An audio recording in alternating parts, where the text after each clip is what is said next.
அநீதிகளால் கட்டமைக்கப்பட்ட சமூகமாகிவிட்டது. அதை சகித்து சகித்து எதிர்க்க துணிவில்லாத சகித்து சகித்து என் இனச்சொந்தங்கள் அடிமையாகிவிட்டார்கள். அதிலும் கொடுமை, நாம் அடிமையாக வாழ்கிறோம் என்பதை தெரியாத அளவிற்கு அடிமை தெரிகிறது.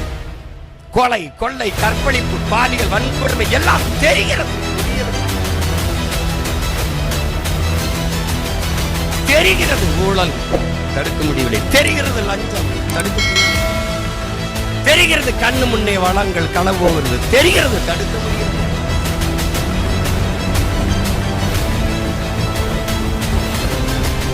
அம்பேத்கர் ஒருவன் அடிமையாக இருக்கிறான் என்பதை உணர்த்திவிடு, அவனே கிளர்ச்சி செய்வார். இதைத்தான் 15 ஆண்டுகளாக நீங்கள் பெற்ற பிள்ளைகள், உங்கள் உடன் பிறந்தவர்கள் 15 ஆண்டுகளாக நீ அடிமை, நான் அடிமை, நாம் அடிமை என்பதை உணர்த்திக் கொண்டே வருகிறோம். ஒரு கிளர்ச்சி செய்கிறார்கள், கிளர்ந்து எழுகிறார்கள்.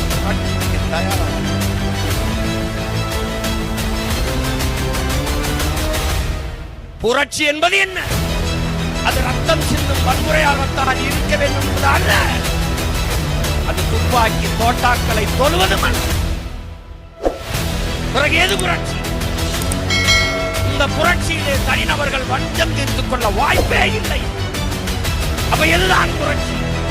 வெளிப்படையாகவே அநீதிகளால் கட்டமைக்கப்பட்ட இந்த சமூகத்தை தகர்த்து முற்றுமுழுதாக ஒரு புதிய சமூகம் படைப்பதுதான் புரட்சி. திரும்ப திரும்ப நாங்கள் செய்வது கட்டிய கட்டடத்திற்கு வெள்ளையடிக்க வந்த சீர்திருத்தவாதிகள் அல்ல.